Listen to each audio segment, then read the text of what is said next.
Hola, buenas tardes a todos. Yo soy Cecilia Grayev y soy paramédico de la Cruz Roja. Soy TUM básico y actualmente también estoy cursando el TUM avanzado. Y hoy les voy a dar el tema de farmacología general. El tema que les voy a dar hoy va a ir enfocado para el TUM básico, pero son cosas que nos pueden servir tanto como avanzados como médicos. Y para el TUM básico sirve muy bien para entender muy bien las bases de lo que van a estar usando, porque muchas veces van a estar aplicando, aunque no apliquen directamente un fármaco, pues al aplicar también soluciones o al usar distintos métodos terapéuticos, pues vamos a necesitar aplicar estos principios. Entonces, hoy les voy a dar el tema de farmacología general. Primero, para empezar, vamos a ver el tema de las generalidades de farmacología. También vamos a ver las vías de administración y las presentaciones de los fármacos. También vamos a ver los fármacos que se utilizan comúnmente por el TUM básico. También vamos a ver cómo asistir a una persona que se autoadministra medicamentos y vamos a saber cuándo vamos a hacerlo. Vamos a ver los tipos de administración de medicamentos, la clasificación de estos, que van a ser los que más comúnmente se van a encontrar ustedes con sus pacientes, aunque ustedes no los empleen directamente, y también las soluciones intravenosas que vamos a usar como TUM B y también como TUM avanzado, algunas las usamos nosotros. Entonces, primero para empezar con las generalidades de farmacología. ¿Qué es la farmacología? Viene del griego fármakon, que significa droga o medicamento, y logos significa estudio. Entonces, va a significar todo el estudio que se va a hacer sobre los medicamentos y también puede aplicar para drogas o tóxicos. Esa es una subrama de la farmacología que ahorita vamos a ver, pero como ya se mencionó y por su definición etimológica, es la ciencia que va a estudiar las propiedades tanto físicas como químicas de todos los medicamentos y sus efectos en el organismo, así como el proceso que va a sufrir el fármaco dentro del organismo. Es decir, vamos a ver qué hace el fármaco al cuerpo y qué hace el cuerpo al fármaco. Entonces, como principios generales, vamos a ver las definiciones. ¿Qué es un fármaco? Un fármaco va a ser la sustancia química de estructura conocida que va a producir un efecto biológico o fisiológico cuando se administra en un ser vivo. Es decir, cualquier sustancia química que produzca un efecto en el organismo. Farmacodinamia va a referirse a lo que el fármaco va a hacer en el cuerpo, es decir, los efectos que el fármaco va a tener en el organismo y el mecanismo de acción, es decir, la forma en que va a ejercer estos efectos. Y la farmacocinética, por otro lado, va a estudiar los efectos del organismo sobre el fármaco, es decir, qué es lo que el cuerpo le va a hacer al fármaco mientras está en el organismo. Después, la dosis. La dosis es la cantidad de fármaco que vamos a ingresar al organismo. Es cuánto fármaco estamos administrando o consumiendo nosotros. Y hay distintos tipos de dosis. Está la dosis terapéutica, que es la cantidad de fármaco necesaria para producir el efecto deseado. Es decir, es la dosis para la que ustedes necesitan administrar para el efecto que ustedes quieren ver en sus pacientes. Pero también tenemos una dosis tóxica, que es la dosis que generalmente es superior a la terapéutica y es cuando se empiezan a dar efectos nocivos. Es decir, cuando superamos la dosis terapéutica, se dan efectos nocivos y esto se llama como dosis tóxica. Y la dosis letal es la cantidad de fármaco necesaria para provocar la muerte. Es decir, los efectos están siendo tan nocivos que pueden tener potencial de causar la muerte en una persona. Entonces es muy importante tener estas tres definiciones distintas porque les vamos a estar utilizando para otras definiciones que vamos a ver más adelante. Después tenemos la toxina. Una toxina va a ser una sustancia venenosa o nociva que puede ser de origen microbiano, vegetal o químico, sintético, y estas sustancias pueden alterar el funcionamiento del organismo y causar disfunción o muerte celular. Es decir, cualquier sustancia que venga de un organismo vivo o que sea sintética, que puede causar una alteración en el funcionamiento del organismo y puede causar la muerte celular y eso puede causar daño orgánico o incluso la muerte en un paciente. Y por último tenemos la toxicología, que es la disciplina o la subrama de la farmacología que va a estudiar cómo estos tóxicos van a ejercer ese efecto en el organismo, cómo provocan ese daño y qué es lo que va a pasar cuando ese daño está ahí, cuando esa sustancia está ahí. También es como la farmacología, que estudia el mecanismo de acción de los fármacos, pues esto es lo mismo. La toxicología estudia el mecanismo de acción de las toxinas y de las sustancias tóxicas. Entonces esto hay que tenerlo muy claro porque van muy de la mano la farmacología y la toxicología. Cuando hablamos de un fármaco, no solamente vamos a hablar de lo típico del mecanismo de acción, de qué categoría pertenece, vamos a ver muchas cosas sobre un fármaco y todos estos aspectos que van a ser como la identificación o todos los aspectos y características de un fármaco van a ser lo que se llama el perfil farmacológico. El perfil farmacológico son todas las características que nos van a permitir conocer a fondo este fármaco. Y todos estos elementos que vamos a mencionar es muy importante que los tengan presentes porque nos van a permitir identificar no solamente el fármaco, sino sus mecanismos de acción, porque muchas veces un solo fármaco puede tener muchos mecanismos de acción, también su categoría o su clase, que en general también nos va a decir un poco de su función, sus indicaciones, porque siempre hay situaciones en las que deseamos administrar ese fármaco. Esas van a ser las indicaciones, cuándo se necesita usar ese fármaco. Y por otro lado, también tenemos las contraindicaciones, que es cuando no debemos utilizar ese fármaco. Luego tenemos la dosis y las vías de administración. Como ya lo habíamos dicho previamente, la dosis es la cantidad de fármaco que se necesita para producir cierto efecto y la vía de administración es cómo va a entrar al cuerpo, que más adelante vamos a ver todos los tipos o los más comunes de las vías de administración. También vamos a tener los efectos adversos. Estos en general se van a dar en las dosis terapéuticas, es decir, en la misma dosis que vamos a usar para obtener el efecto deseado en el paciente, pues también puede ir ligada a efectos adversos, que van a ser todos aquellos efectos que nosotros no estamos deseando en nuestro paciente, pero que de todas maneras ocurren.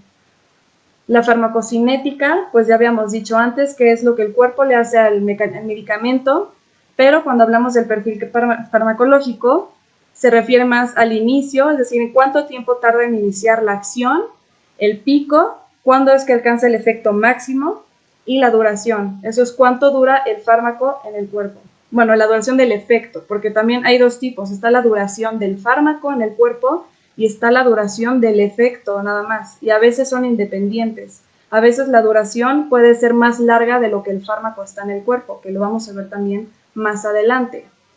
Después tenemos las interacciones farmacológicas.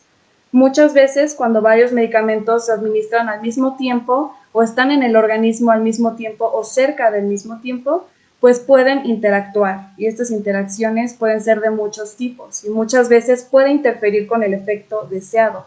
A veces estas interacciones pueden impedir que uno de los fármacos ejerza su acción, a veces un fármaco puede potenciar la acción del otro fármaco o a veces los dos fármacos o los tres o los que haya se potencian entre sí mismos. Puede haber muchos tipos de interacciones farmacológicas. Y eso es muy importante tener en cuenta, sobre todo en pacientes que ingieren o que se administran muchos medicamentos al mismo tiempo, como los geriátricos, donde es más común por la polifarmacia, pues es muy importante tener en cuenta las interacciones farmacológicas.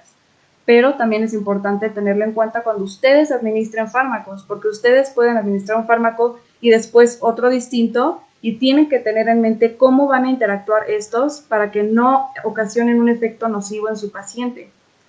Y por último, las precauciones son las situaciones en las que tienen que tener cuidado con sus pacientes porque muchas veces un fármaco no está contraindicado, pero sí puede causar daño al paciente si no se administra de forma correcta y muchas veces hay que cambiar alguna dosis para ciertos pacientes o pacientes que tengan ciertas patologías. Entonces hay que tener mucho cuidado con esta parte, así que aquí van anotadas todas las precauciones. Entonces, cuando ustedes estudien un fármaco, esta es la mínima información necesaria que deben de tener para poderlo conocer al 100%. Y para empezar a hablar sobre la farmacología, tenemos que empezar a ver qué es la acción y el efecto farmacológico. La acción farmacológica va a ser la modificación que el fármaco va a hacer sobre una función celular. Y el efecto farmacológico es cómo se manifiesta clínicamente esta acción. Nosotros, por ejemplo, al administrar un fármaco, cuando un paciente se administra un fármaco, Nosotros no podemos ver cuando el fármaco llega a la circulación, cuando llega a su receptor, la vía de señalización que puede ocurrir para que produzca un efecto. Todo eso no lo vemos nosotros, pero está pasando. Entonces, esa es la acción farmacológica. Pero lo que sí vemos es el efecto, es decir, ya que toda esta cascada de eventos se dio, nosotros podemos ver cómo se manifiesta en un paciente. Y se los voy a poner con un ejemplo que ustedes como TUM básicos o también lo pueden usar como avanzados se van a encontrar. Y es un fármaco muy común, como lo es el salbutamol. Cuando ustedes administran el salbutamol, pues ya ahorita vamos a ver más adelante el mecanismo de acción, pero es un beta agonista, específicamente beta 2, adrenérgico. Entonces, se va a unir a los receptores beta 2 y va a provocar la relajación del músculo liso en los bronquios. Esto nosotros no lo podemos ver. Todo esto que yo acabo de mencionar, nosotros no lo estamos viendo. Esa es la acción farmacológica. Pero, ¿qué es lo que nosotros vamos a ver? Nosotros vamos a ver que en un paciente puede que se reduzca la disnea, podemos ver menos trabajo respiratorio, la saturación de oxígeno puede llegar a mejorar, la situación clínica en general, el estado mental del paciente también puede mejorar.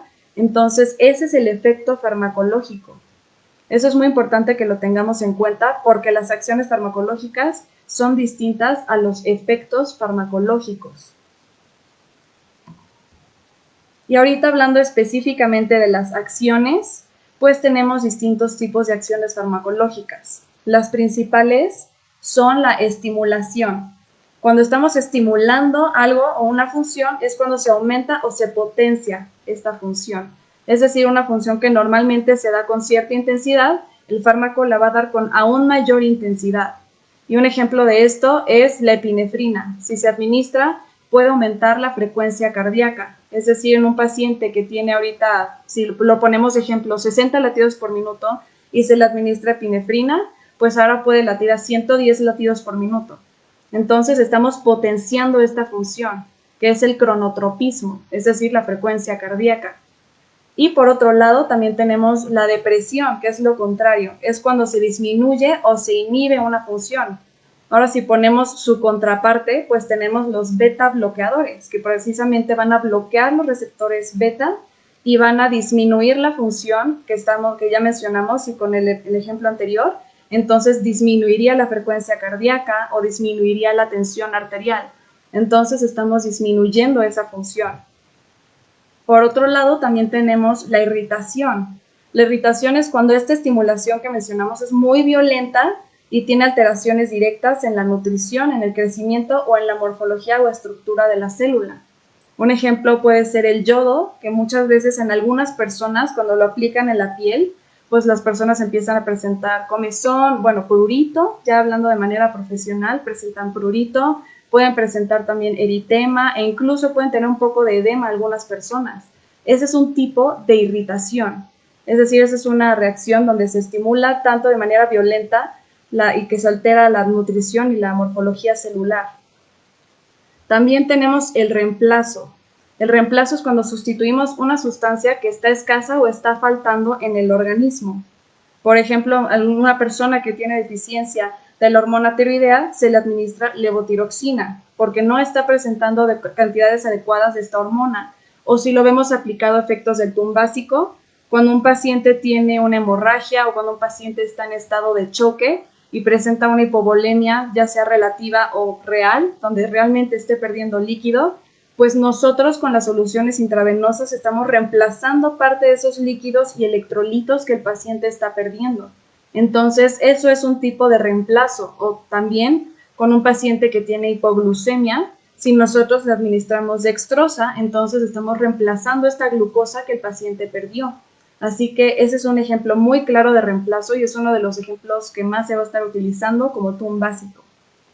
Y por último, también está la acción antiinfecciosa, que es la atenuación de microorganismos que pueden producir infecciones. Y estos pueden ser bacterias, pueden ser virus, pueden ser hongos o parásitos. Entonces, cualquier fármaco que vaya dirigido a estos agentes va a tener una acción antiinfecciosa. Y luego tenemos los efectos farmacológicos. Tenemos primero el efecto terapéutico, que es el efecto que nosotros queremos en nuestro paciente y específicamente en el tejido u órgano diana. Por ejemplo, si nosotros estamos administrando salbutamol a nuestro paciente porque tiene una crisis asmática, el efecto deseado es la broncodilatación. Es decir, que el paciente ya después con la broncodilatación mejore su oxigenación, que disminuya el trabajo respiratorio. Ese es el efecto que estamos buscando en nuestro paciente, con la dosis terapéutica que ya habíamos mencionado. Pero siempre que se administra un fármaco, pues va de la mano los efectos adversos, porque ningún fármaco es 100% específico para un receptor. Siempre va a llegar a otros receptores distintos del cuerpo y eso es lo que ocasiona los efectos adversos. Entonces, estos efectos adversos, que muchas veces son inevitables, pues van a ser estos efectos colaterales que no estamos buscando y que pueden ocurrir, ya sea en el órgano diana o en otros órganos. Y esto es muy importante de diferenciar del efecto tóxico que ahorita vamos a ver, porque el efecto adverso se da con la dosis terapéutica. Así que es muy importante tener en cuenta lo de los efectos adversos, que por más que nosotros intentemos evitar que se den, siempre va a existir un efecto adverso. Y es muy importante que conozcamos los efectos adversos de los medicamentos que administramos, porque necesitamos ver si esto va a afectar más a nuestro paciente o si no hay ningún problema, porque no siempre estos efectos adversos son malos. Por ejemplo, los antihistamínicos en algunas personas y algunos antihistamínicos pueden dar un poco de somnolencia. Entonces, si eres una persona que padece de insomnio, pues ese efecto adverso realmente no va a ser malo.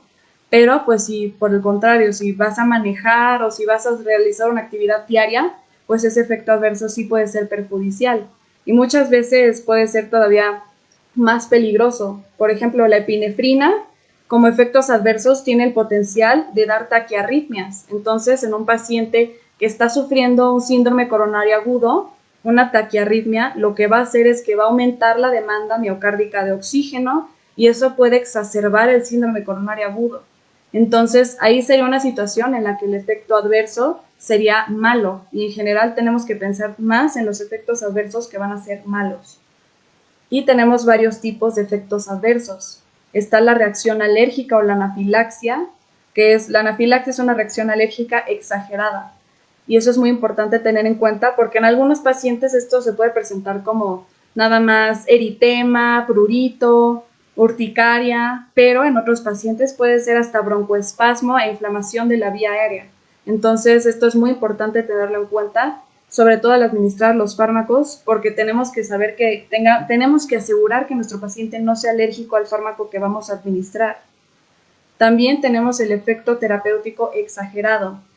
Por ejemplo, también usando el ejemplo de la epinefrina, si nosotros la administramos y queremos mejorar la frecuencia cardíaca de un paciente, puede a veces ser tan exagerada que le vamos a desencadenar una taquiarritmia al paciente, como ya lo habíamos mencionado. Entonces, tenemos que tener en cuenta que algunas veces este efecto se puede dar de manera exagerada y eso tampoco es bueno. No queremos ningún extremo, ni nada de efecto, ni efecto exagerado. Así que hay que tener mucho cuidado y siempre, siempre monitorizar a nuestros pacientes cuando les administramos un medicamento, por más inofensivo que pueda parecer.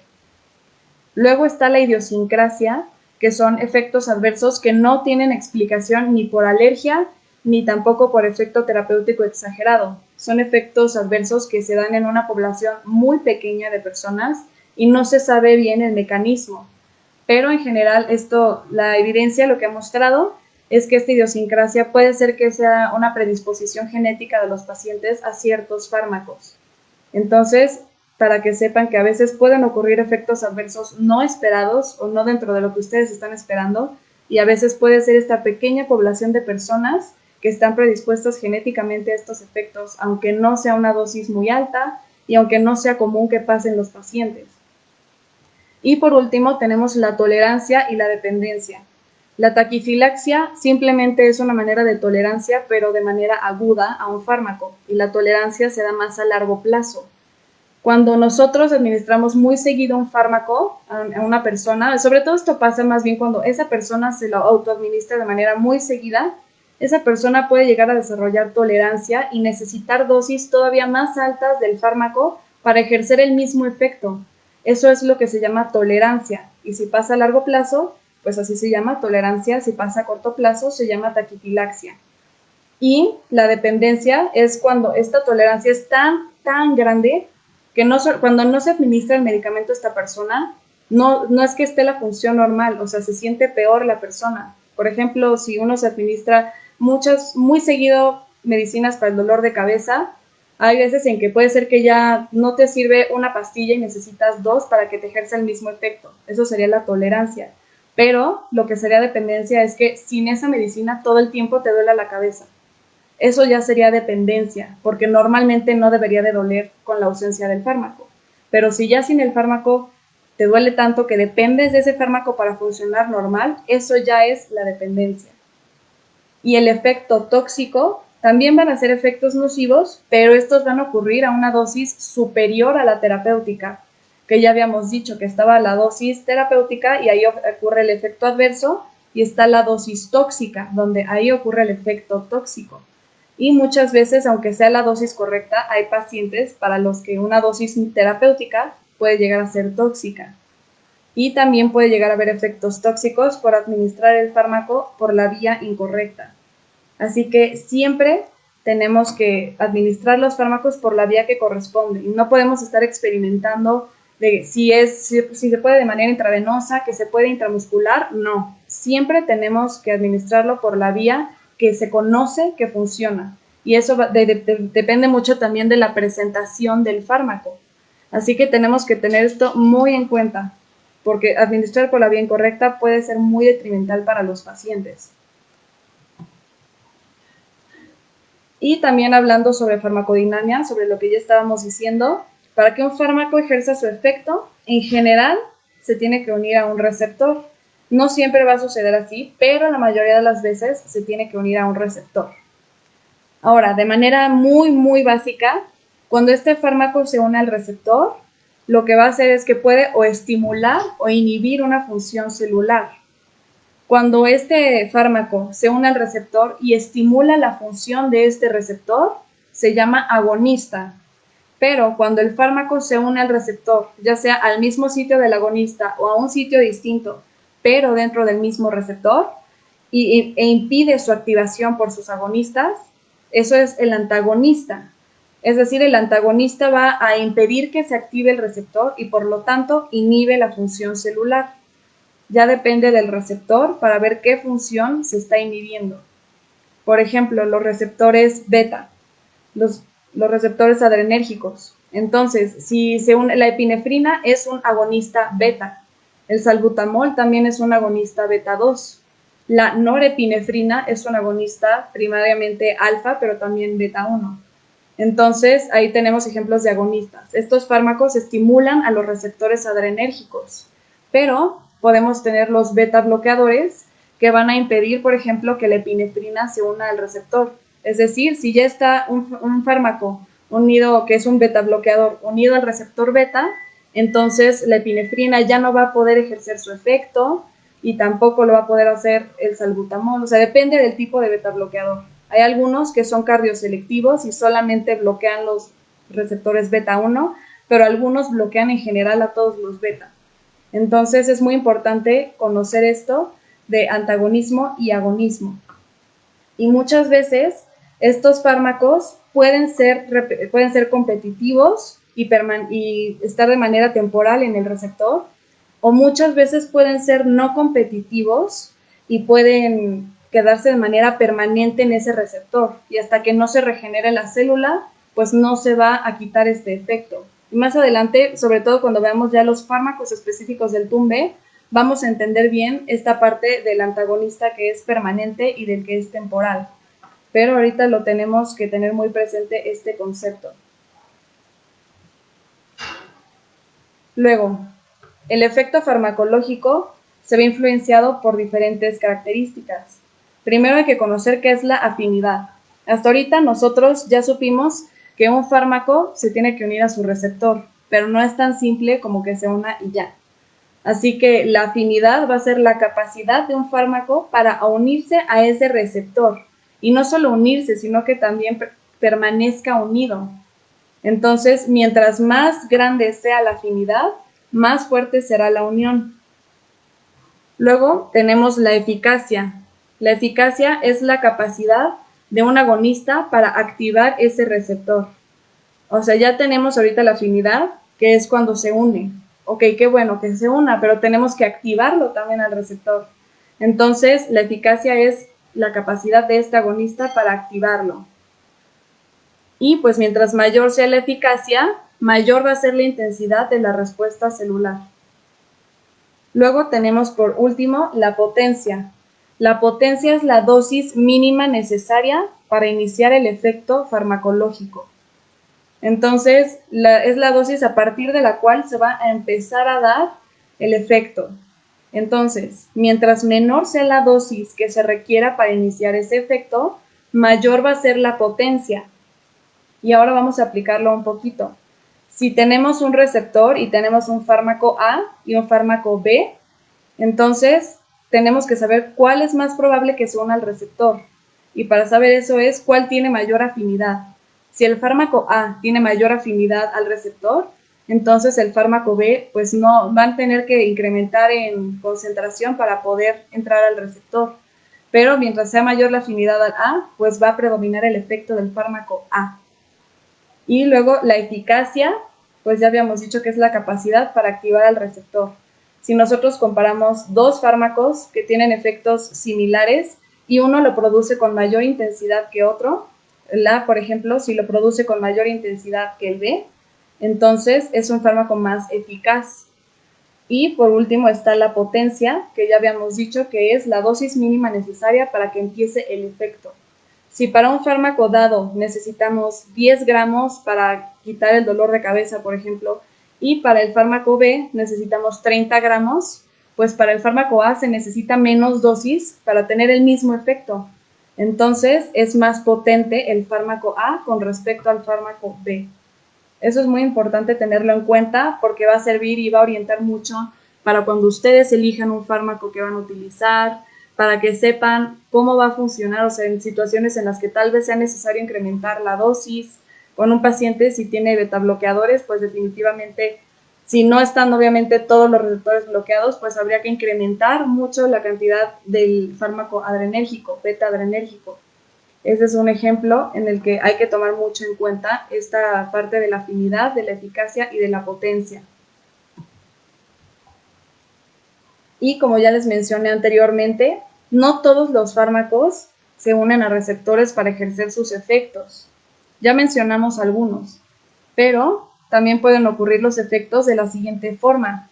Puede que haya unión a microorganismos, como lo son los antibióticos, los antifúngicos, los antivirales, se unen directamente al microorganismo y no a ningún receptor dentro de la célula, ninguna de las células humanas. Luego, también puede haber permanencia dentro de un compartimento acuoso. Y los más, no son fármacos, pero lo que más utilizamos, pues las soluciones intravenosas. No se van a unir a ningún receptor. Simplemente son líquidos que van a permanecer dentro de alguno de los compartimentos, ya sea el compartimento intravascular o el líquido intersticial o el líquido intracelular, pero no se unen a ningún receptor. Y unión a sustancias tóxicas, como por ejemplo el carbón activado, que también lo vamos a ver ahorita más adelante, pero algunas sustancias tóxicas ingeridas, obviamente pues tiene que ser por vía oral, se van a unir al carbón activado, es decir, el carbón activado las va a absorber para que no se absorban a la circulación sistémica. Entonces ese es un tipo de unión en el que no se unió a ningún receptor dentro del cuerpo humano, pero sí se unió a una sustancia que va a ser excretada después y se va a eliminar el tóxico que se ingirió. Y antes de hablar de farmacocinética, nada más tenían una pregunta sobre qué es la taquifilaxia. Entonces voy a regresar tantito a esa diapositiva para aclarar esa duda. La taquifilaxia es una tolerancia que se desarrolla a corto plazo, es decir, más bien de manera aguda. Eso puede ser también por predisposición de una persona o por otros factores, pero en lugar la tolerancia se puede desarrollar, por ejemplo, con meses o hasta años de administrarse un fármaco, pero la taquifilaxia se puede dar en días o menos, o sea, hasta en horas se podría dar.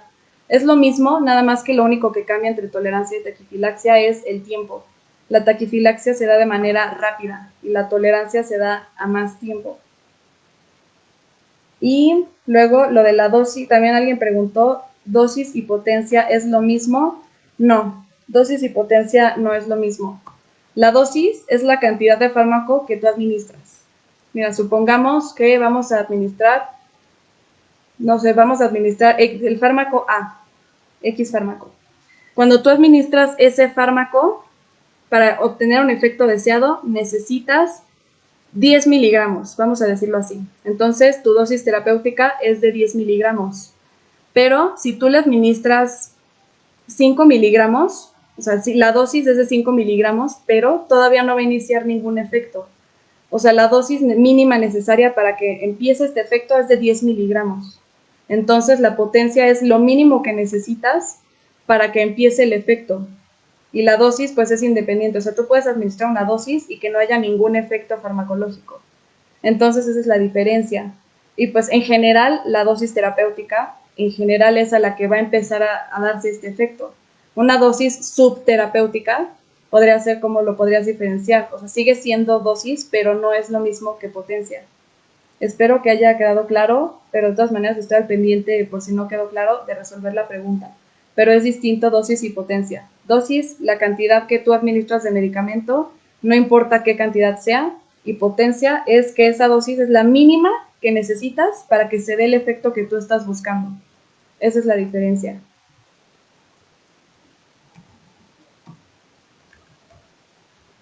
Y luego la farmacocinética. Ahora sí, ya hablando de lo que el cuerpo le va a hacer al organismo.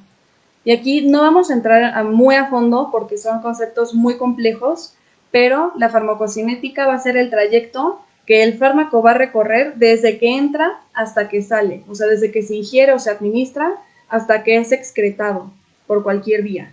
Todo lo que pase en ese inter va a ser la farmacocinética. Entonces, si hablamos desde que entra hasta que sale, pues empezamos con la administración. La administración es la forma por la que vamos a introducir un fármaco al organismo. Puede ser por vía oral, también las vamos a ver ahorita en diapositivas siguientes, puede ser vía intravenosa, puede ser vía subcutánea, intramuscular. Hay muchas maneras por las que un mismo fármaco puede entrar al organismo. Y la absorción se da a partir de a veces con algunos tipos de administración, por ejemplo, por la vía oral, pues a partir de las mucosas se necesita absorber para que entre a la circulación sistémica, o a veces por la misma mucosa oral, por ejemplo, cuando es vía sublingual, entonces pues es el trayecto que va a seguir para entrar a la circulación sanguínea. Entonces la absorción va a ser cómo va a entrar el fármaco a la circulación sistémica desde el sitio donde se administró, todo lo que va a recorrer. Siempre que se administra un fármaco que sea por una vía que no sea intravenosa, si se busca un efecto sistémico, pues tiene que entrar a la circulación. Entonces va a tener que haber absorción. Y hay lugares donde hay súper buena absorción y hay lugares donde es muy lenta. Entonces esto ahorita lo vamos a ver con las vías de administración. En algunas, pues la absorción es mucho más rápida que en otras. Luego tenemos la distribución. La distribución es una vez ya dentro de la circulación, cómo se va, ahora sí, como el nombre lo dice, a distribuir o a dónde va a ir el fármaco. En la circulación sanguínea, pues se tiene que distribuir. Si ya entra a la circulación, va a ir a todo el cuerpo. Entonces, la distribución, eso es cómo va a dirigirse al resto del cuerpo. Y a veces puede que solamente permanezca dentro de los vasos sanguíneos, a veces puede permanecer en los vasos sanguíneos y además en el espacio intersticial, y a veces puede estar en los tres compartimentos, es decir, en el plasma, en el espacio intersticial y en el espacio intracelular. Eso es la distribución, hasta dónde se distribuyó el fármaco. Y eso, el volumen de distribución va a depender mucho del tipo de fármaco. Esos son conceptos mucho más avanzados, pero con que sepan que se pueden distribuir ya sea en uno de los compartimentos o en los tres, habla del volumen de distribución. Después de la distribución está el metabolismo. El metabolismo en general se da en el hígado. La mayor parte del metabolismo de los fármacos se da en el hígado, aunque algunas veces puede ser también en el riñón o en otros sitios, pero la mayor parte es en el hígado y es cómo se va a procesar el fármaco para ser eliminado. Pero muchas veces, y hay que tener mucho ojo aquí, hay algunos fármacos que cuando son metabolizados, o sea, antes de ser metabolizados eran activos, luego se metabolizan y se vuelven inactivos. Pero hay otros fármacos que eran inactivos desde que se administraron y una vez metabolizados se vuelven activos. Eso es importante que lo tengan en cuenta porque pues no siempre el metabolismo es sinónimo de inactivación de un fármaco. Y pues esto ocurre en el hígado y muy específicamente por una familia de enzimas que se llama citocromo P450. Esa es en general donde se da la mayor parte del metabolismo. Y por último, ya metabolizado, pues también se tiene que eliminar. Y la mayor vía por la que se eliminan los fármacos es la vía renal. Entonces los riñones, pues por todos los mecanismos de filtración, reabsorción y secreción, van a excretar mediante la orina gran parte de los fármacos. No todos se excretan en la orina, algunos se excretan en heces, en bilis, y hasta a veces puede ser en leche materna, en el sudor, en las lágrimas, pero la mayor parte de la eliminación se da en los riñones. Entonces, también teniendo ya en cuenta estos conceptos, para que haya un adecuado metabolismo, pues también tiene que haber en general una adecuada función hepática. Y para que haya una adecuada eliminación, tiene que haber una adecuada función renal. Lo mismo también para arriba, o sea, para que haya una buena distribución, pues tiene que haber una adecuada circulación.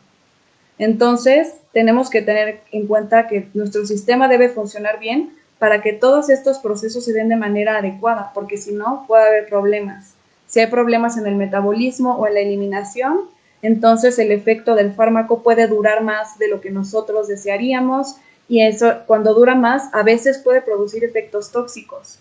O, por ejemplo, si conocemos los efectos adversos de un fármaco y sabemos que en un paciente, por ejemplo, que tenga insuficiencia renal, si este fármaco se elimina por vía renal, entonces tanto sus efectos terapéuticos como los adversos van a persistir por más tiempo.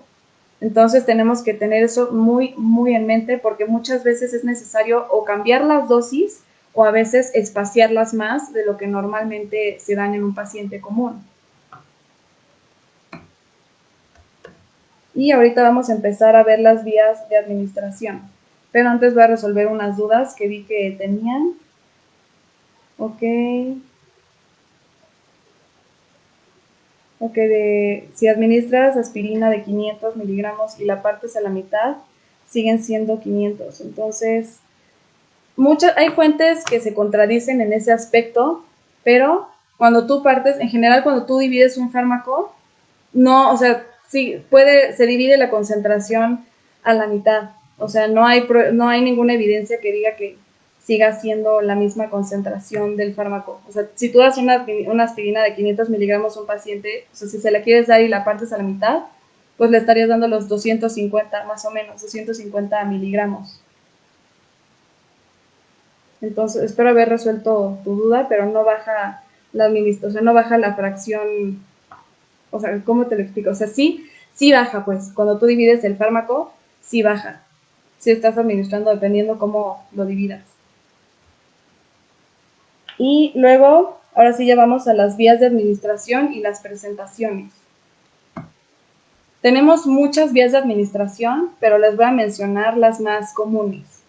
Y también les voy a decir cuáles son las que vamos a usar más en el ámbito prehospitalario. Entonces, tenemos primero la vía oral. La vía oral, pues vamos a ingerir el fármaco o el paciente va a ingerir el fármaco desde la boca y pues va a entrar a todo el tracto digestivo para ser absorbido a la circulación. Para que se dé este efecto es muy importante que tengamos en cuenta que el paciente tiene que estar consciente.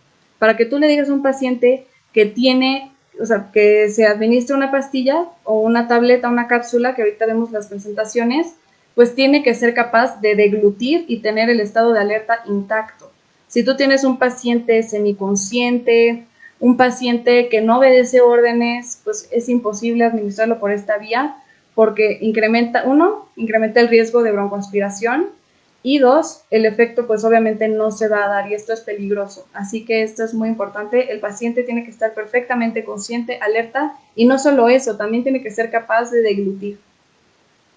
Y hay que tomar en cuenta que cuando administramos un fármaco por vía oral, tenemos que tomar en cuenta que cuando es absorbido, pues antes, si conocemos la fisiología del sistema digestivo, antes de entrar a la circulación sistémica, va a pasar por la circulación portal, que está en el hígado. La vena porta pasa por el hígado. y ahí se metaboliza parte del fármaco y esto se llama metabolismo de primer paso. Entonces, como ya habíamos dicho, si este metabolismo inactiva el fármaco, pues de nada te va a servir que lo administres por vía oral. Pero si por el contrario este metabolismo lo activa, excelente. Entonces el metabolismo de primer paso te va a ayudar. Así que después de pasar por la circulación portal, ya va a entrar a la sistémica. Entonces hay que tener eso en cuenta cuando se administra un medicamento. Luego está la vía sublingual. La vía sublingual, como el nombre lo dice, es que se administra debajo de la lengua y ahí el fármaco se va a disolver en la mucosa y se va a absorber directamente a la circulación.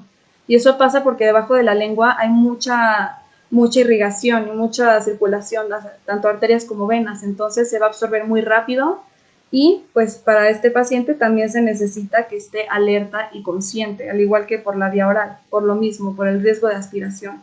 También tiene que estar consciente el paciente. También tenemos la vía intravenosa. Esta es de las más utilizadas, si no la más utilizada en el ámbito prehospitalario y se usa como básico, como avanzado, como intermedio, en medicina, en enfermería, en todos lados. Es la vía más utilizada. Y esta es la vía más eficaz porque tienes mayor control sobre la dosis que estás administrando, porque tú sabes que el 100% de la dosis que estás administrando es la que está llegando a la circulación sanguínea y por supuesto no pasa por ningún tipo de metabolismo previamente. El efecto es más intenso y es más rápido y también el inicio que por otras vías. Muchas veces los fármacos que se administran por vía intravenosa tienen efectos en segundos o en minutos. Y esto es muy importante tenerlo en cuenta porque así como los efectos terapéuticos son rápidos, los adversos también lo son. Y como ya se mencionó, el fármaco se administra directamente a la circulación sistémica y esto es a través de un catéter intravenoso. Y el acceso en el ámbito prehospitalario es a través de una vena periférica.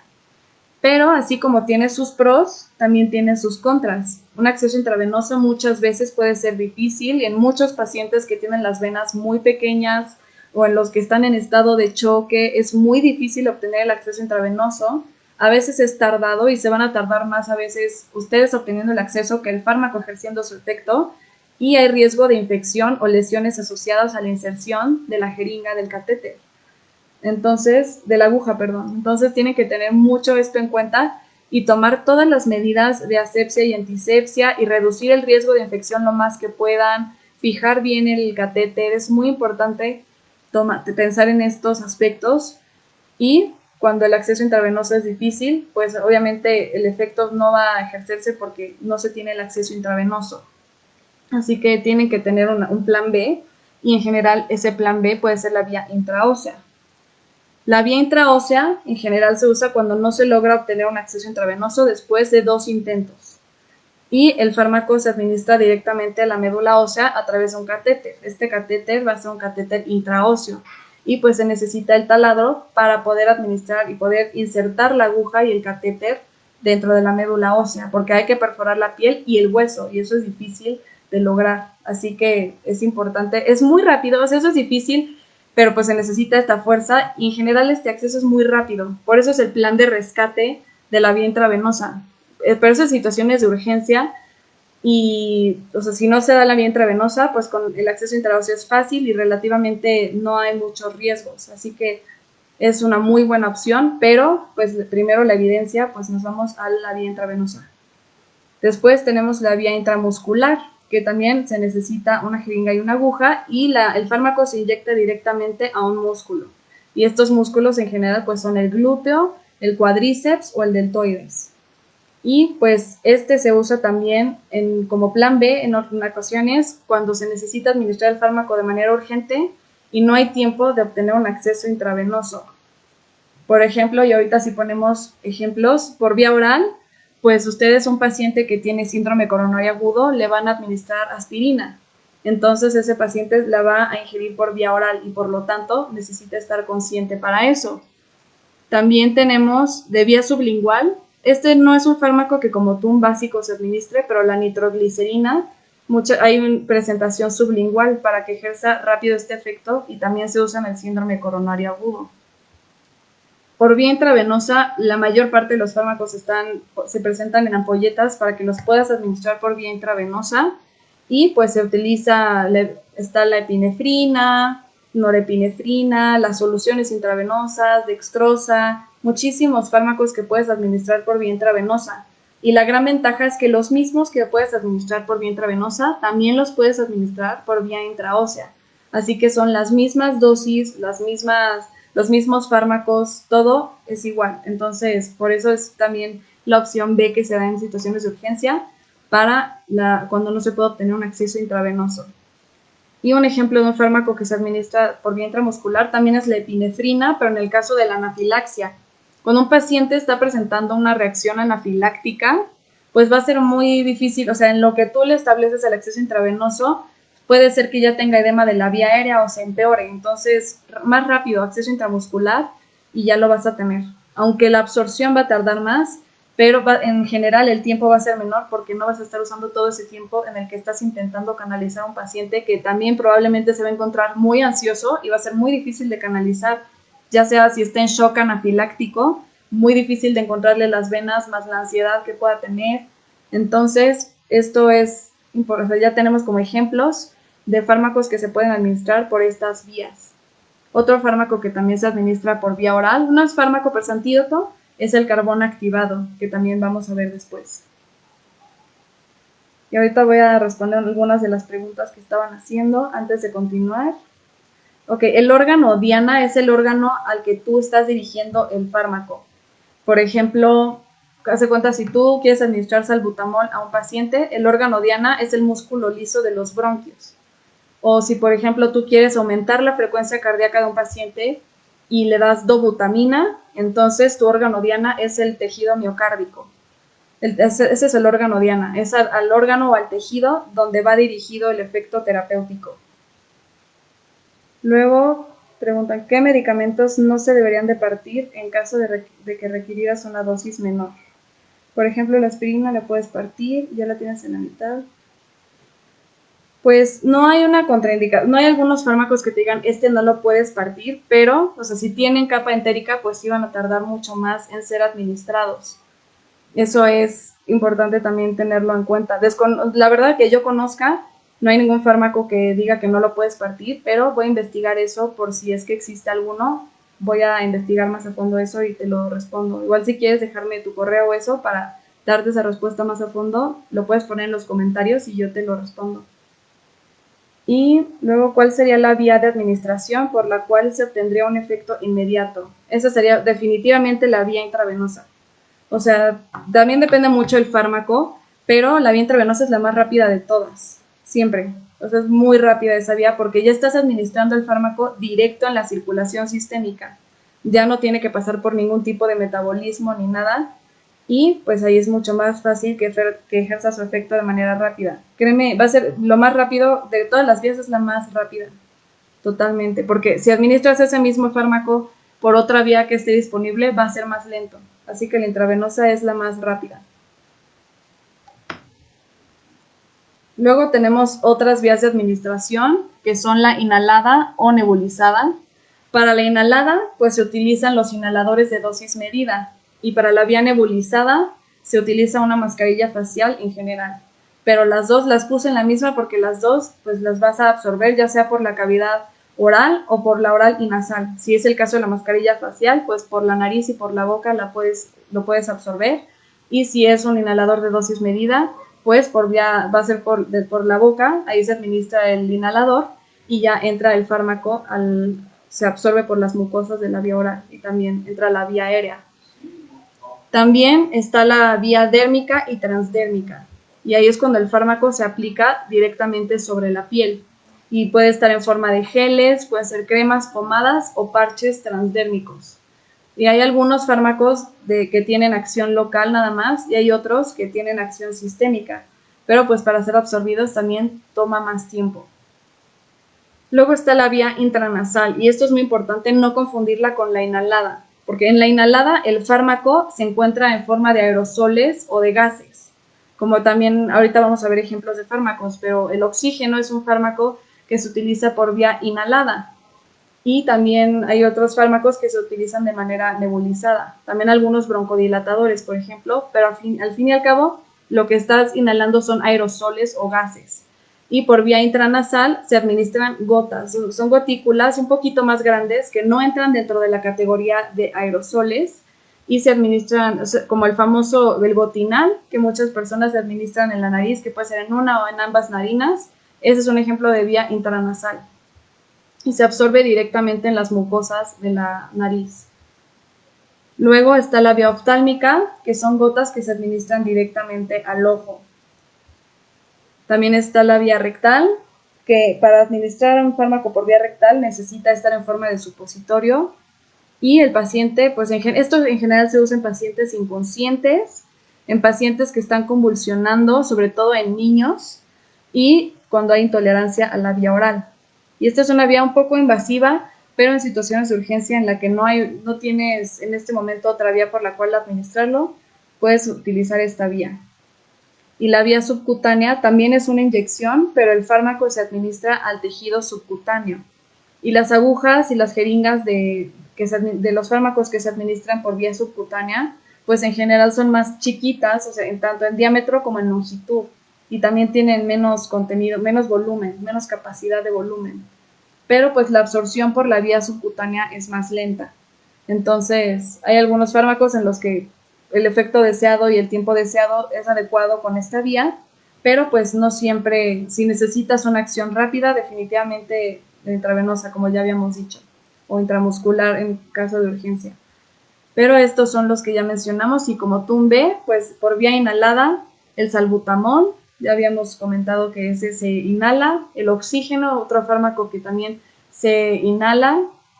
Por vía dérmica y transdérmica como básico no lo ocupan, pero la nitroglicerina también hay parches, así como había la tableta sublingual, también hay parches transdérmicos. Entonces, pues para que conozcan que también tiene esa otra vía de administración.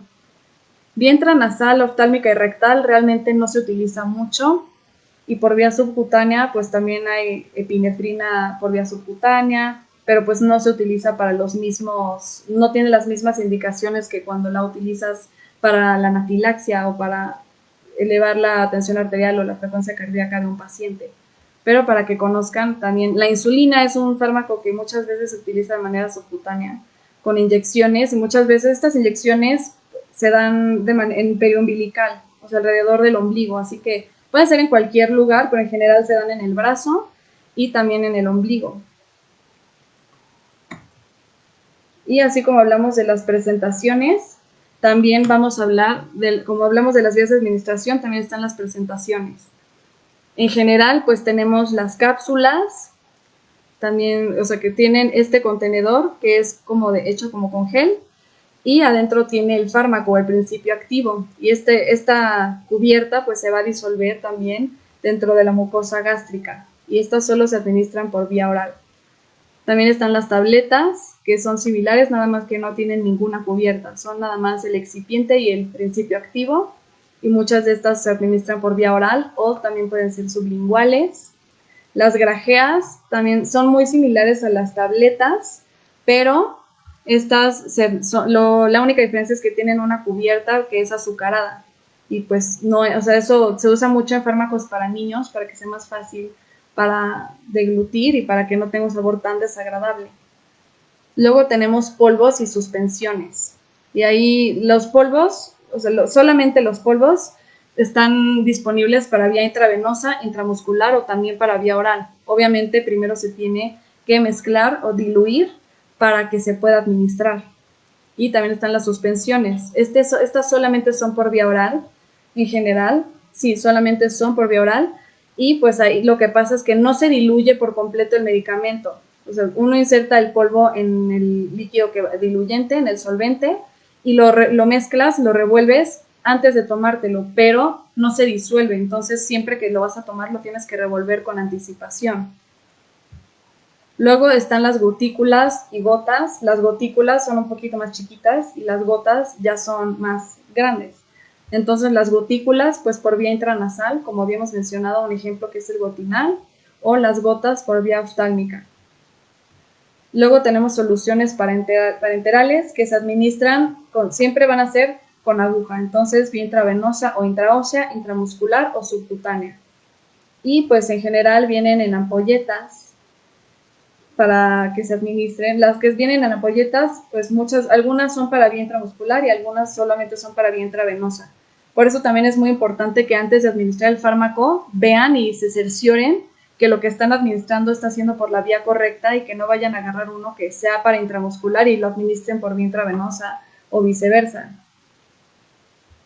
Luego tenemos la preparación cutánea, que pueden ser geles, pomadas o parches, como ya lo habíamos mencionado, y se administran por vía dérmica y transdérmica.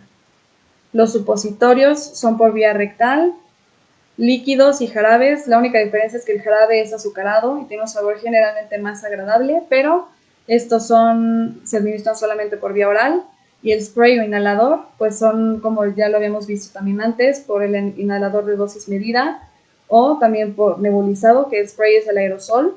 Entonces, esto es por vía inhalada o nebulizada. Para que vean que también de la presentación.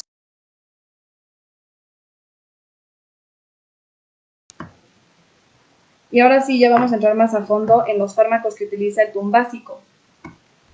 Tenemos el oxígeno, que es el principal. Vamos a verlo de manera un poco más general, pertenece a la categoría de gas porque es un gas elemental que se encuentra en el ambiente, nada más que lo estamos administrando de manera suplementaria. Y el mecanismo de acción es que es transportado por la hemoglobina a través de la sangre para llegar a todos los tejidos del cuerpo y sirve para que se lleve a cabo el metabolismo aerobio. Está indicado, pues, es oxígeno, entonces está indicado cuando hay hipoxia o hipoxemia. Y también qué pacientes van a tener hipoxia o hipoxemia, los que tengan insuficiencia respiratoria, si tienen estado de choque, si están intoxicados por monóxido de carbono. Son situaciones en las que se utilizan mucho el oxígeno, donde es muy necesario. Y contraindicaciones, la única absoluta es cuando hay intoxicación por paraquat. Es muy raro que lo vean, pero pues es un herbicida en el cual si uno se intoxica, si tú te intoxicas con ese, la administración de oxígeno puede exacerbar esta intoxicación. Las dosis, pues depende del tipo de hipoxemia que tenga tu paciente. Si es una hipoxemia leve, puedes requerir de 1 a 4 litros por minuto por cánula nasal, o si tu paciente tiene hipoxemia de moderada a severa, puedes usar concentraciones altas de 10 a 15 litros por minuto y pues generalmente es con mascarillas no recirculantes o si tu paciente no ventila, pues con una BBM. Entonces, pues el dispositivo de elección ya depende del flujo que tú quieras administrar. La presentación es en tanques de oxígeno de distintos tamaños, como los que se ven en la foto del lado derecho. Y los efectos adversos es que puede haber disminución del nivel de conciencia, un poco de depresión respiratoria, pero esto solo pasa en pacientes en general que tienen EPOC, y puede haber vasoconstricción periférica porque el oxígeno es un vasoconstrictor y lo que hace es que constriñe los vasos periféricos. Luego tenemos el salbutamol. También le pueden llamar albuterol, para que si lo encuentran sepan que es el mismo fármaco. Pertenece a la clase de los broncodilatadores y es agonista de los receptores beta 2, que solamente se encuentran, bueno, no solamente se encuentran, pero en general se encuentran en el músculo liso bronquial y sirve para que haya broncodilatación. Pero pues también hay receptores beta 2 en los vasos sanguíneos. Pero para que sepan, el efecto deseado pues es en los receptores beta 2 del músculo liso bronquial. Y las indicaciones pues es en pacientes asmáticos que tienen, pues el asma es una enfermedad crónica, entonces se tiene que estar administrando continuamente este fármaco. También en pacientes con EPOC, que se lo necesitan, sobre todo en estos pacientes también se necesita más todavía cuando hay una exacerbación y también cuando hay broncoespasmo en general. Está contraindicado como cualquier fármaco cuando haya hipersensibilidad o alergia a este fármaco, que es el salbutamol o el levalbuterol, que es muy similar químicamente, y también cuando hay angioedema. Y la dosis, cuando un paciente tiene broncoespasmo agudo, es de 2 disparos cada 4 a 6 horas o también puede ser un disparo cada 4 horas. Eso es lo que dice la FDA. Entonces, nada más para que sepan cuánto están administrando, cada disparo tiene 100 microgramos. Entonces, pues, si le están dando 2 disparos, le están dando 200 microgramos cada 4 o 6 horas. Y si le están dando un disparo, pues le están dando 100 microgramos cada 4 horas. Luego, en la presentación es un frasco inhalador que tiene 200 dosis. Y ya lo mencionamos, cada dosis es de 100 microgramos. Y los efectos adversos, puede haber taquicardia, puede haber ansiedad, ya habíamos dicho que este es un fármaco adrenérgico, entonces puede haber taquicardia, ansiedad, náusea y vómito es muy común en casi todos los fármacos, puede haber resequedad bucal por todo este gas que se está administrando, hiperglucemia también puede haber, hipocalemia, cefalea, sangrado nasal o epistaxis, y en algunos casos puede haber un broncoespasmo paradójico. También tenemos la epinefrina, que se llama adrenalina también, es un agonista adrenérgico y también es inotrópico. Inotrópico se refiere a que incrementa la fuerza o la contractilidad del corazón, del miocardio. Es agonista tanto de receptores alfa como beta y lo que produce es aumento de la tensión arterial, incremento de la frecuencia cardíaca y de la contractilidad también y broncodilatación. Y precisamente por este efecto de broncodilatación y todo esto que ya mencionamos, pues se administra en pacientes con anafilaxia o choque anafiláctico, con broncoespasmo, cuando hay bradicardia sintomática y otros tratamientos que se administran antes no funcionaron, y también se usa en el algoritmo de paro cardiorrespiratorio del ACLS. Las contraindicaciones, pues que haya hipersensibilidad o alergia a la epinefrina o los sulfitos, que el paciente tenga arritmias, obviamente que no estén incluidas dentro de las 4 arritmias letales, porque pues esas son parte del paro y el paro es la indicación.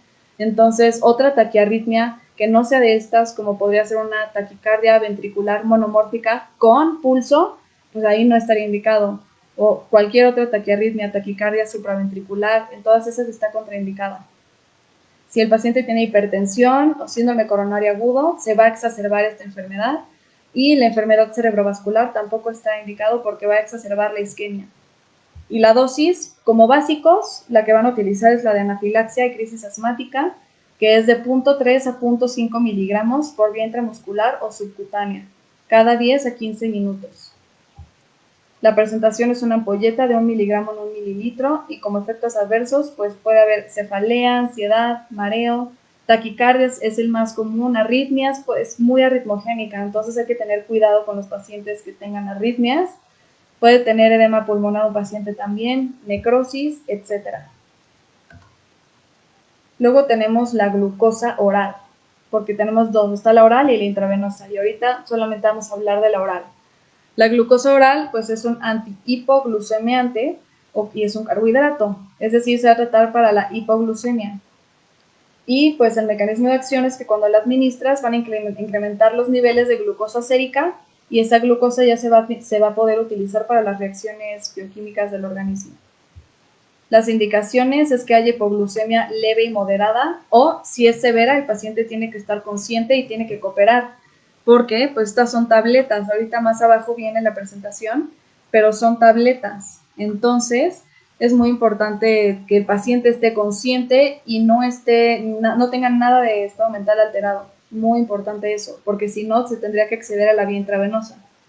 Está contraindicado, pues al contrario, cuando hay hiperglucemia, ya dijimos, cuando el paciente no puede deglutir o está inconsciente, somnoliento, no, ahí no.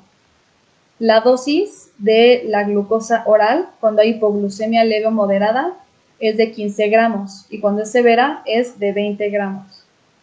La presentación pues son estas tabletas de glucosa, por ejemplo, en esta presentación son de acción rápida y los efectos adversos es que haya hiperglucemia.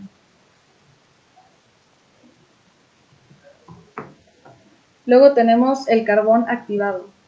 El carbón activado no es un fármaco como tal, pero es un antídoto que se usa para muchas intoxicaciones por algunos agentes tóxicos que se ingieren por vía oral y es adsorbente. Adsorbente quiere decir que en su superficie quedan las moléculas de este tóxico y son excretadas.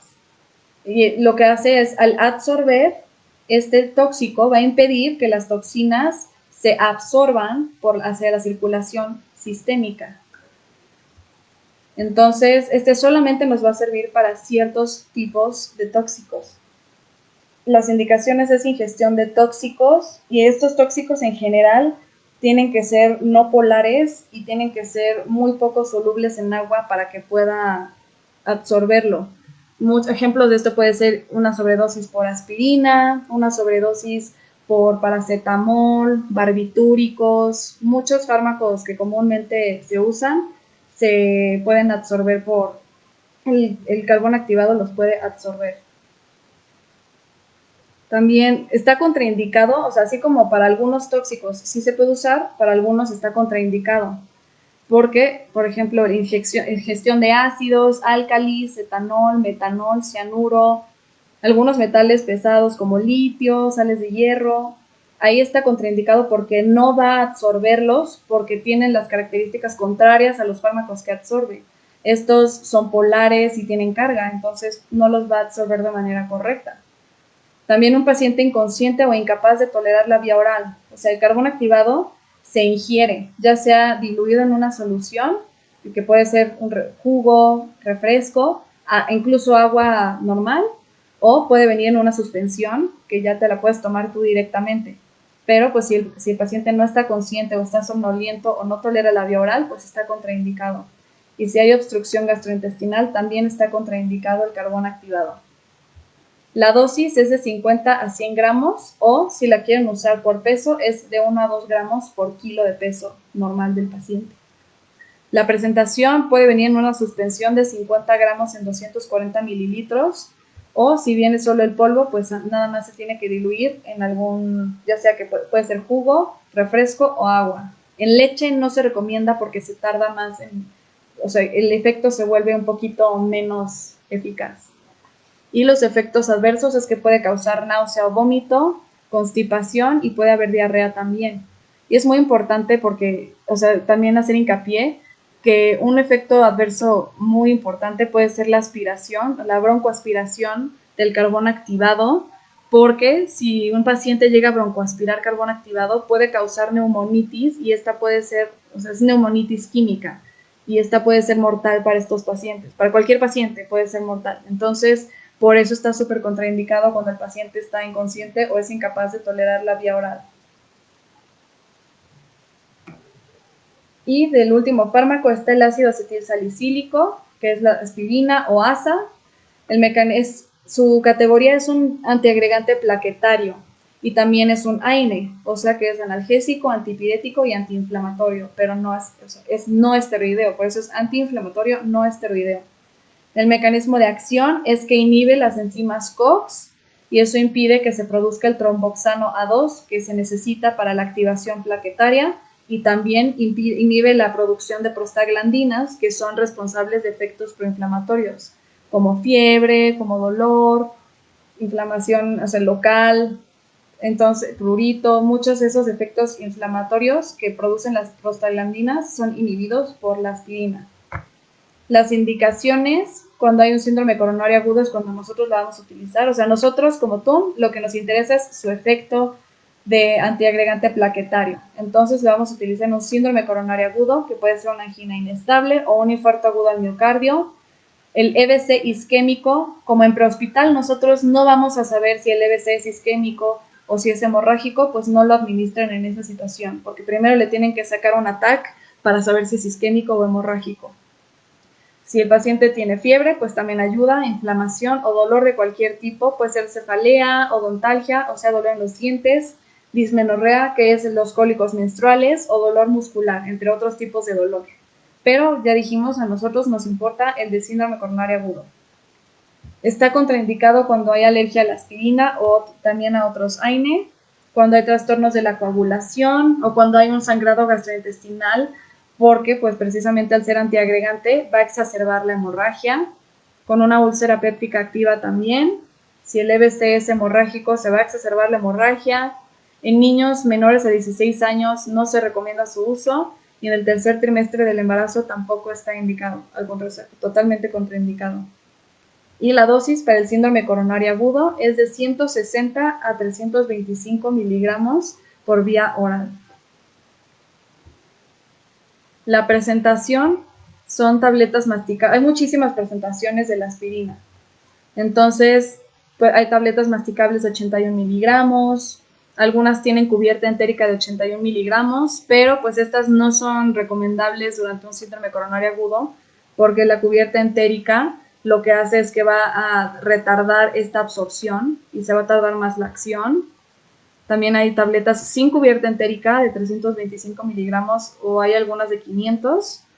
y también hay supositorios de 300 y 600 miligramos. Y pues los efectos adversos es el aumento de riesgo de hemorragias, también que haya hematomas, trombocitopenia, también leucopenia, úlcera péptica, o sea, todo lo que puede ocasionar una hemorragia hay más riesgo. Y pues también al metabolizarse en el hígado puede haber hepatitis, etc. En general, esos son los fármacos que más se utilizan en el ámbito prehospitalario. Y antes de seguir, voy a contestar algunas dudas. La vía dérmica ya no se usa tanto en el TUM básico. No, la vía dérmica realmente no se usa mucho. Bueno, en TUM básico no, o sea, está nada más el parche que mencionaba, el parche transdérmico, para cuando administras nitroglicerina. Eso sería como lo más común que podrías usar, pero no, o sea, se usan más otras vías, como la intramuscular, la intravenosa. Entonces, realmente la vía dérmica no se usa tanto. Luego, ¿en qué ángulo se aplicaría cada una de esas inyecciones? Ok, la inyección intramuscular se administra en un ángulo de aproximadamente, o sea, de 90 grados, es decir, totalmente vertical. La que es por vía intravenosa son aproximadamente entre 15, más o menos 15 grados, y o sea, 15 y 30 grados la intravenosa, y la subcutánea son como 45 grados. Luego, también tenía entendido que el salbutamol eran 4 disparos. O sea, la dosis que yo les di es la que viene por la FDA, pero muchas veces en distintos empaques o en distintas guías pueden mencionar unas dosis distintas. Eso es, o sea, un poquito controversial tal vez al momento de leerlo, pero, o sea, yo les estoy dando las dosis que menciona la FDA, que son las seguras que se pueden administrar en los pacientes. Luego, ¿cómo se trata la alergia a la epinefrina? Ok, la alergia, la verdad, ese dato no, o sea, sí lo desconozco, pero voy a buscar bien esa información. Si quieres, también déjame tu correo para que te lo diga bien, porque pues ese dato ese sí lo desconozco. Y el tiempo máximo en el cual se puede administrar el carbón activado. El carbón activado se puede administrar cuando cuando ingeriste un tóxico hasta 1 hora. Si ya pasó más de 1 hora de que ingeriste el tóxico, ya no lo puedes usar, o sea, ya no es eficaz. Entonces, también depende mucho del tipo de tóxico que se haya administrado, del fármaco. Porque si tuviste, por ejemplo, si un paciente tiene una sobredosis de un fármaco que tiene acción retardada, entonces tal vez todavía tienes un poco más de tiempo, pero en general así la ventana es de 1 hora máximo. Luego, estoy leyendo las preguntas nada más. Denme un segundito. Ok, la inyección en la raquia, ¿qué vía es? Esa vía no la vimos, pero esa se administra dentro del líquido, o sea, es dentro de las meninges, es intratecal. Esa no la vamos a utilizar en el medio hospitalario, pero la vía es intratecal. Y la oximetazolina sería intranasal. Sí, la oximetazolina sí es intranasal. Entonces, solamente quedó pendiente la pregunta de la alergia a la epinefrina, que ahorita se las contesto, pero dentro de lo demás ya no quedó ninguna duda. Sí quedó bien lo demás. Si me faltó alguna, me la pueden repetir, porque ahorita son las que alcancé a ver. Mientras voy a seguir con la presentación. Para cuando un paciente se autoadministra medicamentos, muchas veces ustedes van a tener que asistirlo. Entonces, pues por definición, la autoadministración significa que el paciente es capaz de tomar su propio medicamento. Es decir, que él sabe cuál fármaco es el que tiene que tomar, qué dosis es, a qué hora le toca y por qué vía. Es un paciente que ahorita vamos a ver los 5 correctos de un fármaco, pero pues es el paciente que conoce a la perfección todas las vías y todo lo que tiene que saber sobre su fármaco, que es totalmente competente para hacerlo. En ocasiones nos vamos a encontrar con pacientes en los que no va a ser competente o lo suficientemente competente para administrarse ese fármaco, ya sea que su estado mental esté alterado, ya sea que el paciente haya mostrado muchos efectos adversos. Ahorita vamos a ver cuándo es necesario, pero va a haber ocasiones en el medio prehospitalario en el que tengamos que asistir a algunos pacientes. Y para determinar si el paciente necesita asistencia, tenemos que llevar a cabo una evaluación de riesgos que se encuentra en el cuadro del lado derecho. ¿Cuándo vamos a necesitar administrarle a un paciente un medicamento que normalmente él se autoadministra? En primer lugar, cuando él exprese que no quiere o no puede hacerlo. Eso es una, muy importante. La segunda, que padezca de delirium, precisamente porque al ser un estado confusional agudo, no va a poder tener buen control sobre el fármaco adecuado, dosis adecuada, hora adecuada, todo eso no lo va a tener bien. Entonces, en este paciente tenemos que ayudarlo. Si no tiene suficiente conocimiento sobre la administración correcta del fármaco, pues definitivamente al no cumplir con uno de estos 4 aspectos no es totalmente competente. Si tiene falta de apego al tratamiento, porque va a desconocer cómo se hace esto y además significa que no tiene la responsabilidad suficiente para administrárselo.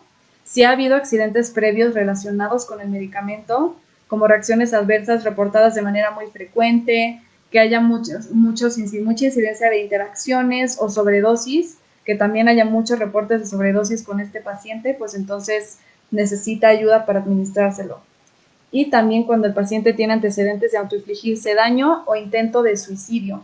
Y esto es muy importante porque este tipo de pacientes tal vez conoce a la perfección su fármaco, la dosis, la hora y todo, pero si tiene estos antecedentes, pues tiene el potencial de hacerse daño a sí mismo. Y si ustedes están en ese momento con ese paciente, ustedes deberían de ayudarlo a administrarse su fármaco o darle la pastilla nada más la dosis que se necesita. O sea, no siempre ustedes tienen que aplicar el medicamento. A veces ustedes pueden nada más darle la pastilla o la dosis que corresponde para que no se tome 2 o más pastillas, cosas de ese estilo, cosas tan sencillas como esas.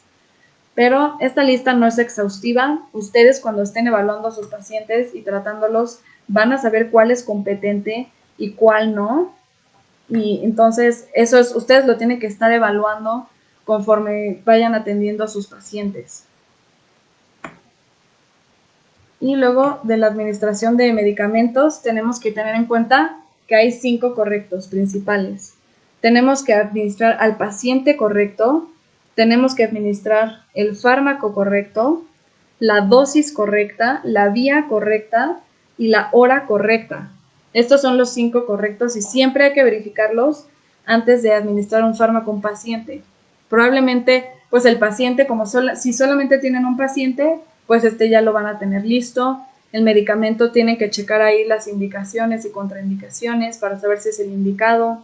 La dosis correcta, porque muchas veces un fármaco tiene distintas dosis para distintos problemas médicos. Tienen que saber cuál es la dosis para el problema médico que ustedes están tratando. La vía correcta, como les mencioné, o sea, si se usa la vía incorrecta no va a tener el efecto deseado o puede tener un efecto tóxico. Entonces es muy importante tener en cuenta la vía correcta y la hora correcta. En el caso del prehospitalario, más bien que sea el momento correcto. Si se necesita administrar en este momento, tiene que checarlo eso bien. A eso se puede referir aplicándolo al prehospitalario a la hora correcta. Siempre antes de administrar un fármaco, tenemos que verificar indicaciones y contraindicaciones. Y administrado tenemos que reevaluar constantemente a los pacientes. O sea, no significa que ya lo administraste y pues ya te puedes ir. No, tienes que vigilar a tu paciente. Si vas a usar jeringas, y sobre todo si usan varias jeringas, hay que colocarles etiquetas.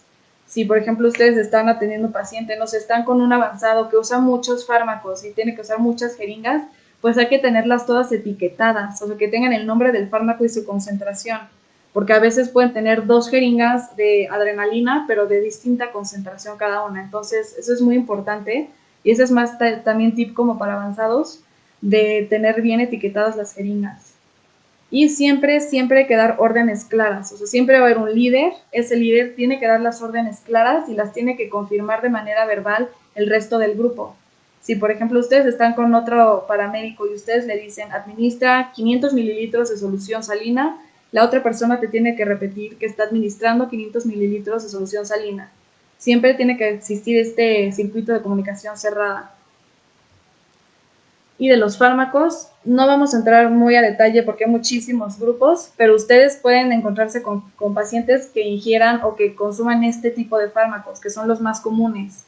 Los AINES, probablemente muchos han escuchado hablar de los AINES y algunas personas tal vez no los conozcan, pero pues en general sus efectos son analgésicos y antiinflamatorios. Y entre estos ejemplos está el paracetamol, el ibuprofeno, el ketorolaco, la aspirina, que ya la habíamos mencionado. También van a encontrarse con antibióticos, a esos hay una gran variedad y pues se usan para tratar infecciones solamente por bacterias. Y pues se puede usar penicilina, ácido clavulánico, amoxicilina, ciprofloxacino. Estos nombres pues les deben de sonar a antibióticos. Antiagregantes plaquetarios, pues la aspirina no es el único que reduce la agregación plaquetaria. También está la aspirina, el clopidogrel también está. Entonces, eso es importante también que conozcan otros. Estos son los más utilizados y el clopidogrel también lo pueden llegar a usar si están con un avanzado. Entonces, este se usa mucho en el ámbito hospitalario. Así que pues ya conocen otro, es el clopidogrel. También están los antieméticos, que son para prevenir y tratar náuseas y vómito. Y está la metoclopramida, el ondansetron. Y tenemos varios, ¿no? O sea, están antihipertensivos, antihistamínicos, benzodiazepinas.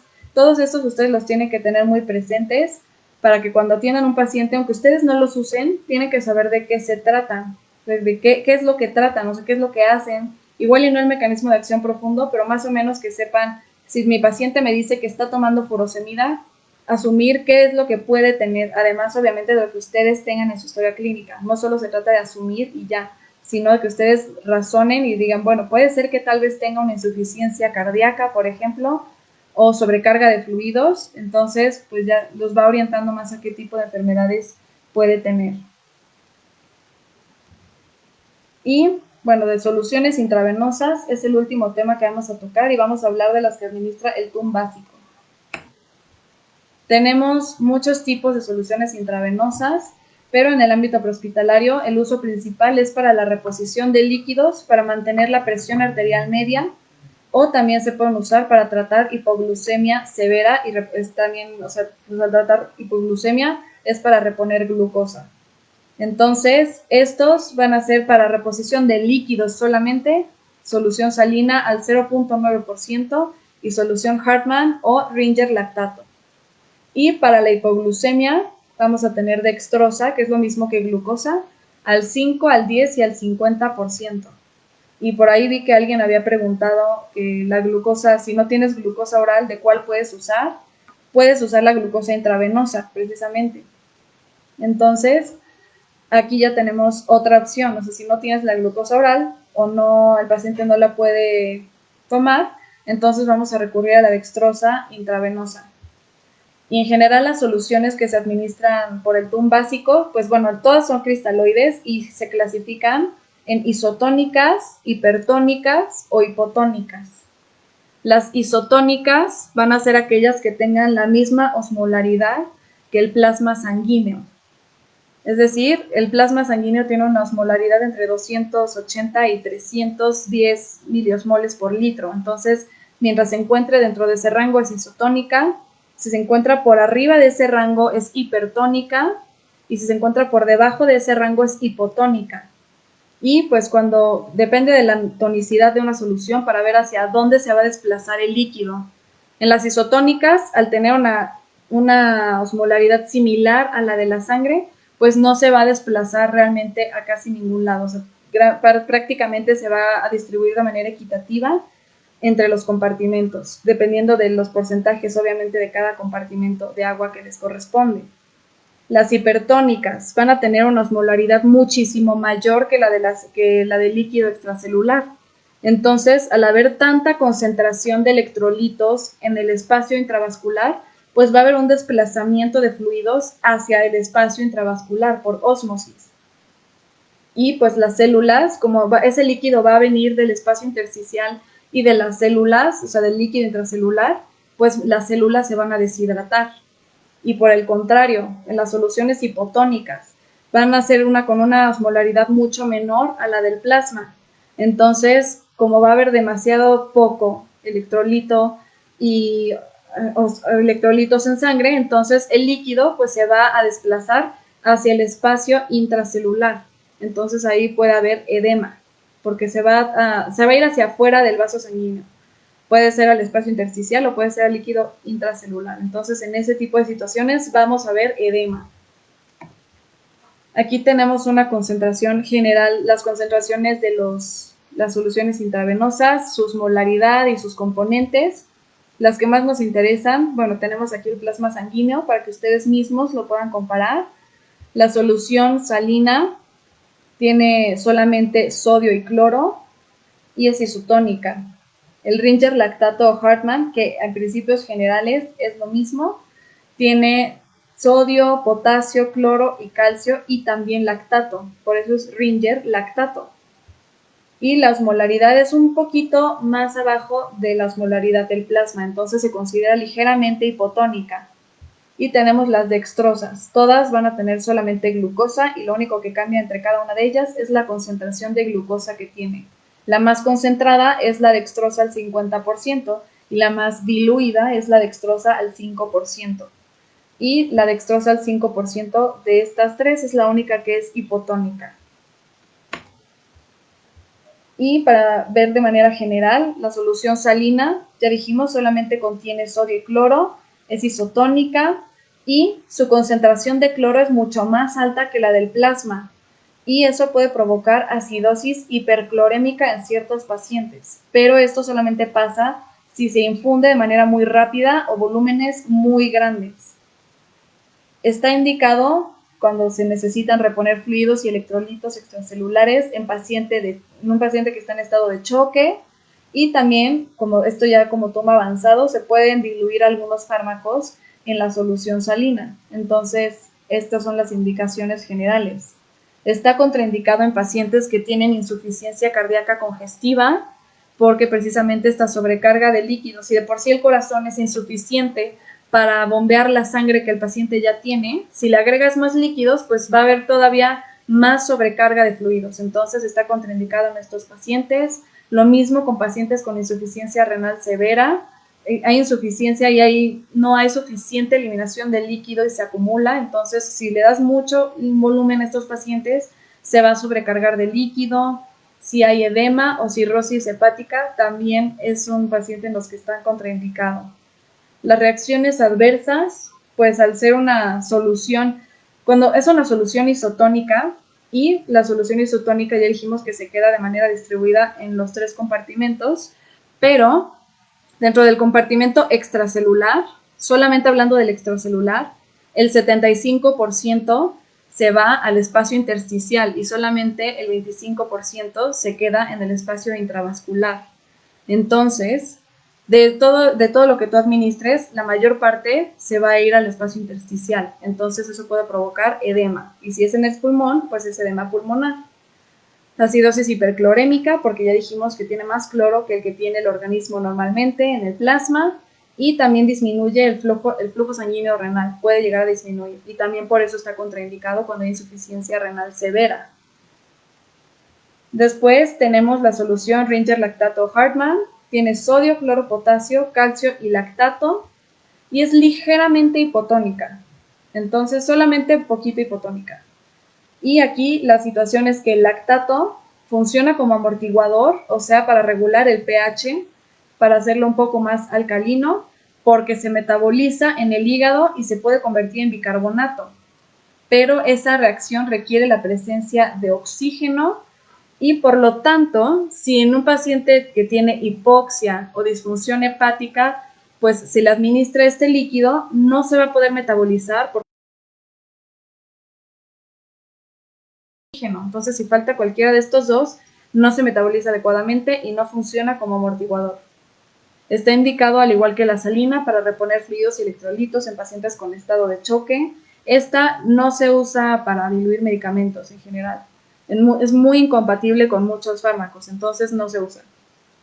Está contraindicado también en pacientes que tengan insuficiencia cardíaca congestiva, insuficiencia renal grave, y también aquí está contraindicado en pacientes que tengan presencia o sospecha de edema cerebral, porque ya dijimos que las soluciones hipotónicas lo que van a hacer es que va a haber un desplazamiento de líquido hacia las células.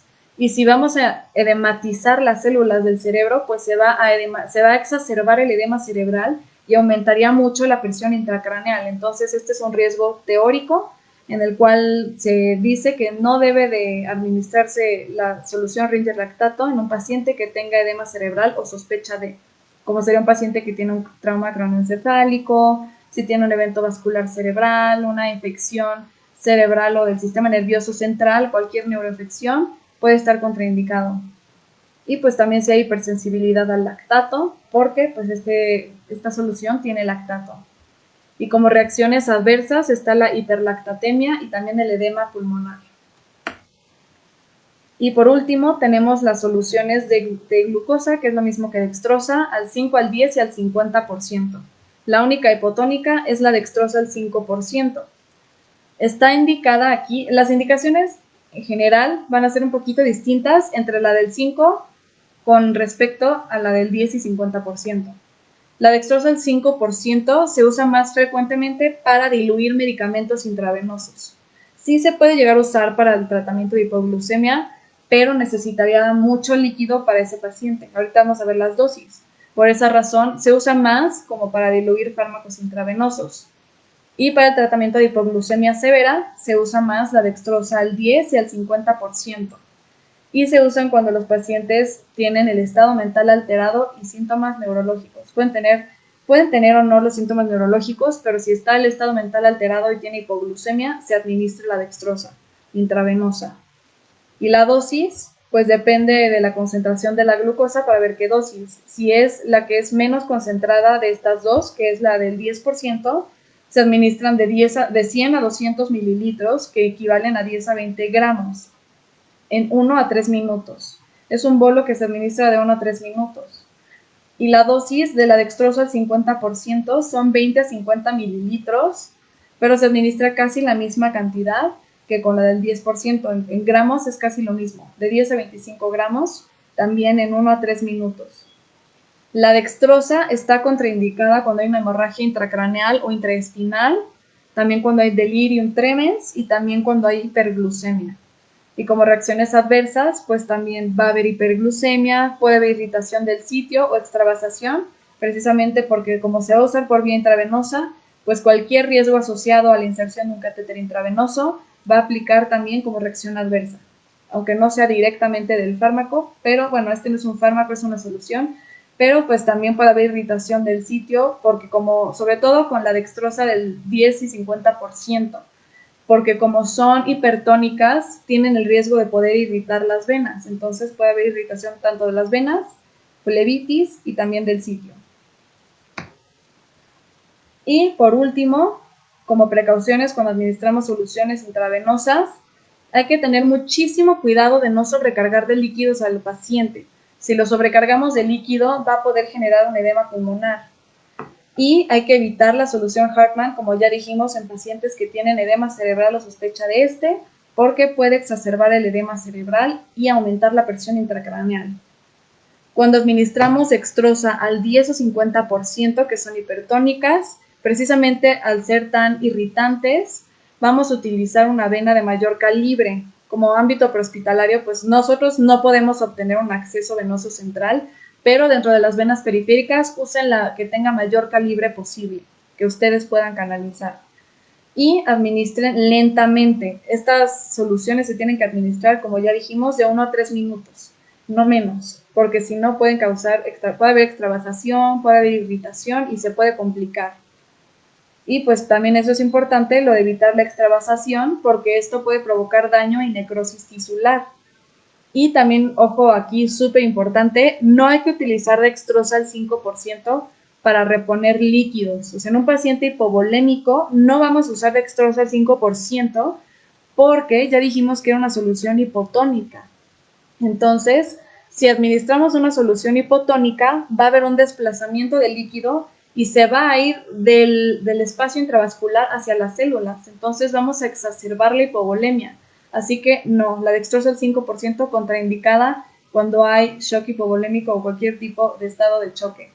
Así que ahí no está para nada indicada, está totalmente contraindicada. Y la velocidad de infusión, siempre que administren una infusión de líquidos, tienen que calcular la velocidad. Así que van a multiplicar el volumen en mililitros de lo que van a administrar por el factor de goteo, que esto va a depender de si tienen un micro, macro o normogotero, y el tiempo en el que lo desean administrar. Entonces, el resultado de esto les va a dar en gotas por minuto. ¿Cuántas gotas por minuto vamos a administrar para tener la dosis que estamos deseando en nuestro paciente?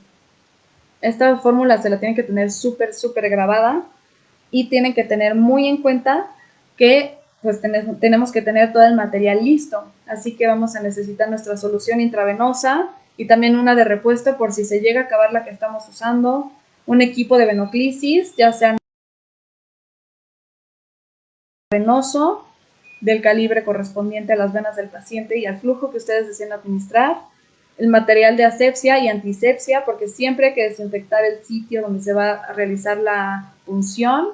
Hay que tener material de fijación y también se necesita un contenedor de punzocortantes porque no solamente importa la seguridad del paciente, también importa la de ustedes.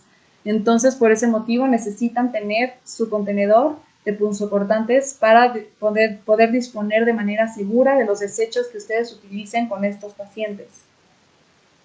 Entonces, hasta ahorita, esto es todo lo que se va a ver sobre farmacología de TUM básico. Sé que hay algunas dudas, así que ahorita las voy a responder. Igual, si quieren escribir más dudas, lo pueden hacer. O si les surgen después, también lo pueden hacer por correo electrónico o a la cuenta de Facebook de la estatal. Y pues cualquier cosa, yo aquí estoy para servirles. Así que muchas gracias por su atención. Y voy a empezar a ver las dudas que faltó checar y listo. Ok, aquí había una duda de que en caso de no contar con glucosa oral, ¿cuál se puede usar? Como la que habíamos comentado, puedes usar la dextrosa intravenosa, la que tú quieras, al 10 o al 50%. Para hipoglucemia, usa mejor una de esas dos. Y en caso de edema cerebral o TCE no se administra Hartmann. Eso es en general, o sea, en esos casos no la administras, pero como habíamos visto también, está contraindicado cuando tienes un paciente que tiene insuficiencia renal grave o si tu paciente tiene insuficiencia cardíaca congestiva o una exacerbación de insuficiencia cardíaca, entonces ahí estaría también contraindicado, o si lo utilizas tendrás que ser muy juicioso y muy cuidadoso con lo que administres. Pero en donde más se contraindica es en el edema cerebral y en TCE. Eso es como donde más se contraindica. Entonces, ahorita estoy leyendo más dudas y si por el momento no hay más dudas, pues yo les agradezco mucho su atención y si me faltó alguna, también me lo pueden enviar a la cuenta del estatal, como les había mencionado, y pues aquí estoy para servir en lo que sea necesario. Entonces, muchas gracias por su atención.